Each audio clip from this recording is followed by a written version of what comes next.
ജനുവരി 30 വ്യാഴാഴ്ച. മാർക്കോസ് 4:21 മുതൽ 25 വരെ വാക്യങ്ങൾ. ഒരിക്കൽ അന്ധനായ ഒരു മനുഷ്യൻ തൻ്റെ സുഹൃത്തിനോടൊപ്പം കുറച്ച് ദിവസം താമസിച്ചു. പിന്നീട് രാത്രിയിൽ സ്വന്തം നാട്ടിലേക്ക് പുറപ്പെട്ടു. അവൻ്റെ സുഹൃത്ത് അവന് ഒരു വിളക്ക് നൽകി. പക്ഷേ ആ മനുഷ്യൻ പറഞ്ഞു, എനിക്കെന്തിനാണ് ഒരു വിളക്ക് വേണ്ടത്? എനിക്കെല്ലാം ഒരുപോലെയാണ്. അന്ധനായ ഒരാൾക്ക് ഒരു വിളക്ക് ചുമന്നിട്ട് എന്താണ് പ്രയോജനം?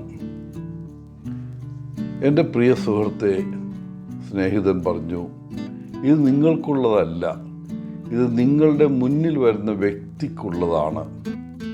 ഈ വിളക്ക് നിങ്ങളുടെ കയ്യിലുണ്ടെങ്കിൽ നിങ്ങളുടെ മുന്നിൽ വരുന്നയാൾ നിങ്ങളെ ഇടിക്കില്ല. അങ്ങനെയെങ്കിൽ ഞാൻ അത് കൊണ്ടുപോകാം, അന്ധൻ പറഞ്ഞു. അവൻ വിളക്കെടുത്ത് ഇരുട്ടിൽ നടക്കാൻ തുടങ്ങി.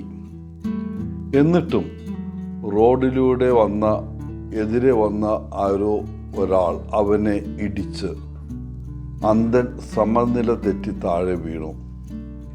അവൻ കോപാകുലനായി ചോദിച്ചു, എന്തിനാണ് നിങ്ങൾ എന്നെ വന്ന് ഇടിച്ചത്? എൻ്റെ കയ്യിലൊരു വിളക്കുണ്ടായിരുന്നു. എവിടേക്കാണ് പോകുന്നതെന്ന് നിനക്ക് കാണാൻ കഴിയുന്നില്ലേ? എന്ത് വിളക്ക്? എനിക്കൊന്നും കാണാൻ കഴിയുന്നില്ലല്ലോ, അവനെ ഇടിച്ച മനുഷ്യൻ പറഞ്ഞു. പിന്നെ ആ വിളക്ക് കണ്ടെത്തി. അപ്പോൾ അവൻ പറഞ്ഞു, അതെ, ഇവിടെ ഒരു വിളക്കുണ്ട്, പക്ഷേ അതിൻ്റെ തീനാളം വളരെ മുമ്പേ അണഞ്ഞിരുന്നു. എൻ്റെ പ്രിയ സുഹൃത്തെ, ഇന്നത്തെ സുവിശേഷത്തിൽ ശിഷ്യന്മാർ ലോകത്തിന് ആരായിരിക്കണമെന്ന് വിവരിക്കാൻ യേശു ഒരു വിളക്കിൻ്റെയും വെളിച്ചത്തിൻ്റെയും ചിത്രം ഉപയോഗിക്കുന്നു.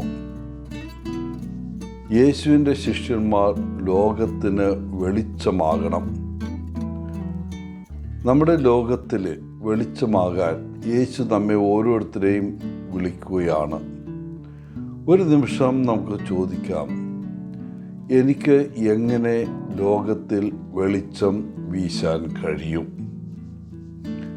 നമ്മുടെ ലോകത്തിന് സൂര്യപ്രകാശവും പ്രത്യാശയും ആവശ്യമാണ്. പ്രിയപ്പെട്ടവരെ, ഇന്ന് നാം കണ്ടുമുട്ടുന്ന ആളുകളുമായി നമുക്ക് നമ്മിലുള്ള സൂര്യപ്രകാശം പങ്കിടാം. എല്ലാവർക്കും നല്ലൊരു ദിനം ആശംസിച്ചുകൊണ്ട് ഒത്തിരി സ്നേഹത്തോടെ പോളച്ചൻ CSSR ഫ്രം കേരള.